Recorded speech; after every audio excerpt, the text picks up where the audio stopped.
नमस्कार व्यूअर्स, आपका स्वागत है रेडियो द्वारका और हमारे कार्यक्रम जिज्ञासा में। एक बार फिर आज मेरे साथ डॉक्टर श्रीराम आचार्य हैं। हमने अपने पिछले कार्यक्रम में बात की थी शरीर के विषय में।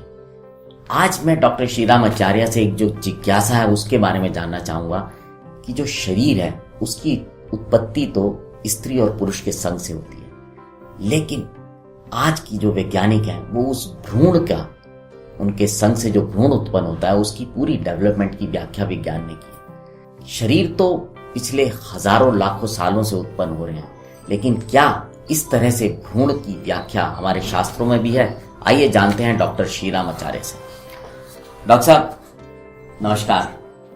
सवाल आपने सुना हो, क्या हमारी जो ये भ्रूण है इसके विषय में हजारों लाखों साल पहले भी कोई व्याख्या मिलती है कहीं? बिल्कुल, हमारे शास्त्रों में जीव की उत्पत्ति के विषय में बहुत बार अनेकों जगह वर्णन किया गया है, चाहे वो वेदों की बात करें, उपनिषदों का कहें या फिर पुराणों का। इस शरीर की जो उत्पत्ति होती है, जीव जो शरीर में प्रवेश करता है और शरीर के रूप में विद्यमान रहता है, संसार में प्रकट होता है, इसके विषय में अनेकों व्याख्याएं हैं। और उससे भी पहले यह बताया गया है कि ये आवश्यक नहीं है कि जीव मनुष्य शरीर के रूप में ही प्रकट हो। हमारे यहाँ यह तथ्य पहले से है कि जो पादप हैं, वृक्ष हैं, पौधे हैं, ये भी जीव ही हैं, इनमें भी जीव विद्यमान रहता है। वह जीव भगवत प्रेरणा से, भगवान की कृपा से, जल के माध्यम से, पहले वह जल में प्रवेश करता है और जल के माध्यम से पौधों में, वनस्पति में प्रवेश करता है और फिर उत्पन्न होता है, पौधे के रूप में उत्पन्न होता है, बड़ा वृक्ष बनता है और फिर उसी के बीज उत्पन्न होते हैं और वे बीज पुनः एक नए शरीर को जन्म देते हैं। इस तरह से यह जीव वनस्पति में ट्रांसफर होता है। मनुष्य शरीर की जहां तक बात है तो मनुष्य शरीर के बारे में भी वेदों में बहुत अच्छी व्याख्या है। एक महावाक्य हम बार बार सुनते हैं कि एको हम बहुश्याम।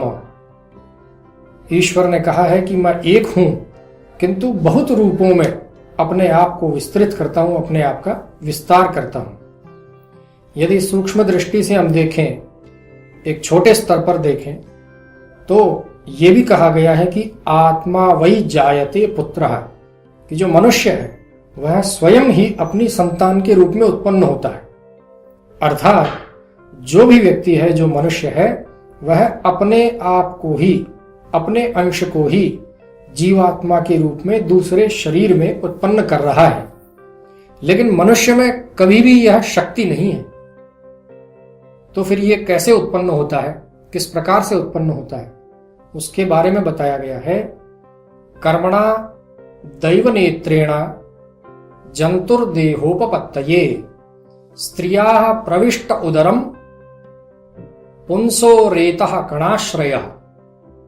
अर्थात यह जो जीव है, यह कर्मणा, अपने कर्मों का अनुसरण करते हुए, अर्थात अपने कर्मों के अनुसार जो योनि इसके लिए निश्चित हुई है, जैसा हम जानते हैं कि लाखों योनियां हमारे शास्त्रों में वर्णित है, तो मनुष्य योनि की जहां तक बात करें कि मनुष्य योनि में जीव कैसे उत्पन्न होगा, शरीर कैसे उत्पन्न होगा, जीव शरीर में कैसे विद्यमान रहेगा, प्रवेश करेगा, तो इस विषय में कहा गया है कि कर्मणा, अर्थात अपने पूर्व जन्म के अर्जित कर्मों के अनुसार वह मनुष्य योनि में जन्म ले सकता है।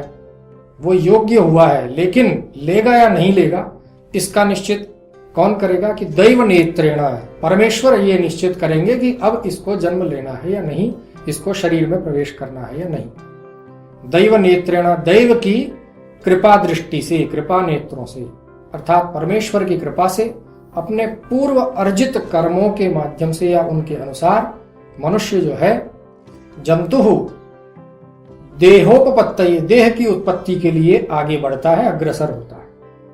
कैसे आगे क्या प्रोसेस चलता है? तो कहा गया है स्त्रियाः प्रविष्ट उदरम, स्त्री के उदर में प्रविष्ट होता है, स्त्री के गर्भ में प्रवेश करता है।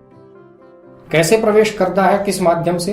कि पुंसः रेत कणाश्रय, रेत अर्थात शुक्र के कण के आश्रय लेकर के शुक्राणु का आश्रय लेकर के शुक्राणु में प्रवेश करते हुए पुरुष के शुक्राणु में प्रवेश करके उसके माध्यम से स्त्री के गर्भ में यह जीव प्रवेश करता है। उसके बाद अनेकों व्याख्याएं की गई है कि 15 दिन में यह कलल का रूप लेता है, अर्थात बहुत छोटी सी झिल्ली के रूप में दिखता है। उसके बाद इसका आकार बढ़ता है, बुदबुद के स्वरूप में, बुलबुले के आकार का होता है। फिर और आगे जाकर के बेर के समान, अंगुष्ठ के समान, अंगूठे के समान आकृति का होता है। तदनंतर अगले माह में जो है सिर की उत्पत्ति होती है, हाथ पैरों की उत्पत्ति होती है। और यह भी बताया गया है कि तीसरे माह में जो है लिंग की उत्पत्ति होती है, अर्थात तीसरे माह में यह निश्चित हो जाता है ये जो शरीर जो है आगे उत्पन्न होने जा रहा है, ये जो शिशु पैदा होने जा रहा है, ये स्त्री संज्ञक होगा या पुरुष संज्ञक होगा। ये भी सारी बातें हमारे यहाँ बाकायदा विस्तार से बताई गई है। तदनंतर जो है मांस, मज्जा इत्यादि 7 धातुओं का इसी शरीर में निर्माण होता है और उससे शरीर पुष्ट होता है। माता के द्वारा ग्रहण किए गए पदार्थों को लेकर के, उनके रस को लेकर के उनके द्वारा पुष्ट होता है और अपने शरीर का निर्माण करता है प्रभु कृपा से।